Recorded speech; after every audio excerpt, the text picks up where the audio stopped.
Mistress Carrie, weekdays 3 to 7 on Boston's rock station, WAAF. Mike! Hi. What's going on? Oh, just hanging out. Where are you? Getting excited to talk to you. Oh, stop. Flattery will get you everywhere, sir. I'm in L.A.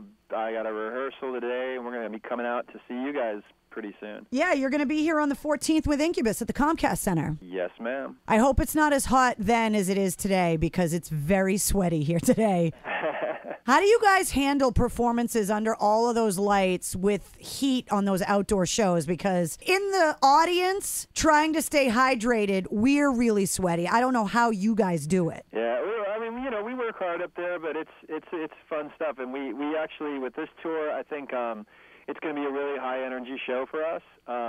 We've been, since the last record, Chester and I were saying, when we did tours on the last record, that we really, when we write the next record, we're going to put some songs on it that are really high energy.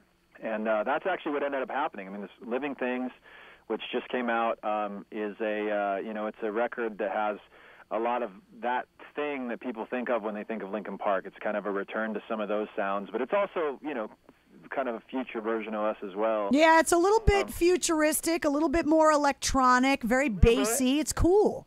And the energy, though, is high. And so we already knew, before we even started putting any of the songs into the set, we knew that they were going to be fun to play live, and that's what's been happening. And so, it's a lot of energy up there. We're playing new stuff, old stuff, people's favorites. We'll be playing, In the End and Numb and Faint and One Step Closer, all that stuff, but also some new songs like Burn It Down, etc. And you just have IV bags and frozen underwear on the side of the stage to cool you off when your core temperature gets to 150 degrees. Chester put on one of those heart rate monitors that tells you your heart rate, but also measures how many calories you burn. And the guy during one show, the show is an hour and a half or more. And then, the hour after that, you cool down and stuff, and he burned over 1,400 calories, I think. That's like an elite Olympic athlete. It's a stupid amount of calories. I probably would be lucky if I burned half that many. He's a nutcase. Screw Weight Watchers. You just need to be the lead singer of Linkin Park. Yeah, it's the new diet. Speaking of the Olympics, everybody I talk to is completely addicted. Are you getting sucked in at all? And what weird sports are you willing to admit that you've been following? Well, I'll say this. I don't think there would be I'm not following anything particularly outrageous, but I was sitting there watching the other day, and they do those little personality backstory pieces on different athletes. They're like mini behind the musics of the athletes. Yeah, so I'm watching those and I'm like, God, these people so many of them are so interesting. I just would love to talk to them. And I had already found out that a couple of the athletes are Linkin Park fans. So I shot a little email to our manager. I said, is it okay if we just send out an open invite to all of the Olympic athletes, tickets are on us to the show. Come to any Linkin Park show. We'll have you. We want to meet you, all of you. Free tickets with an Olympic medal at the front door. No medal necessary. Even if you didn't win a medal. If you're competing in the Olympics for the U.S. and you lose everything horribly, we still want to meet you. It's still all good. And it's we just put that out on Twitter and Facebook, I think it was yesterday. The athletes have been tweeting like crazy. Oh, it's so fun. I mean, it's so fun. I can't wait. Hopefully we'll get to meet some of them.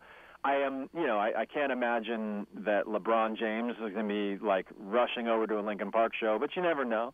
But, yeah, we hope to meet some of them, and it should be fun. It should be really fun. People are going crazy here. Kayla Harrison, that just won the first women's gold in judo, and Allie Raisman, who just won the gold in women's gymnastics. They're from Massachusetts. So last night, a game gets out at Fenway Park, and there's a Slash show at the House of Blues, and there's all these people piling into Lansdowne Street, and you go by all the bars, and everybody is drunk in the bars watching women's gymnastics. Absolutely. That is a completely surreal experience. The Olympics has taken over. As it should be. I think that's something that you see in other countries when it comes time for soccer, when it comes time for World Cup. Oh, you mean football, sir? football. So they go out and they get drunk and they like enjoy their, they fight each other and scream for their team at the bar, and we don't get a lot of it, and it's actually really fun to do. One more thing I wanted to ask you about before I let you go, speaking of crazed fans, is Comicon, because I saw on your blog at MikeShinoda.com that you guys have your own collectible Transformer now. Okay, so that was a really weird, it's a very small, limited edition thing. It's very, like, the demand for it is way higher than the supply because we're only making 2,000 of them. We did the Transformers movies, and the reason we got involved with those in the first place was because we played with the toys as kids, like back in the 80s. And so in part of the conversations about the movies, we started talking to Hasbro. And we mentioned to them how much we love the toys, and that conversation ended up with a conversation about re-releasing one of the classic Transformers with basically a limited edition Linkin Park version. So we chose Soundwave, which was the one that was it's like a cassette deck. Yeah. And he turns into this big, beastly Decepticon bad guy robot, and all the little cassettes turn into like little monsters. And that was one of my favorite ones growing up. Like, it was a no-brainer. We talked about that one. It was immediately a go. And Johan, our DJ, helped design it, recolor it. It's like this gold, all head to toe. It's like gold with, like, instead of a Decepticon logo, it has a Linkin Park logo, real small, like, subtle thing on the front. And it looks great. And yeah, we showed it. The Hasbro folks debuted it at Comiccon, and immediately, like, people went berserk for it. So I already have like a short list of friends of mine who are like, dude, please, like, just save one. I never ask you for anything. That's the email I was getting. Yeah. I sent those immediately.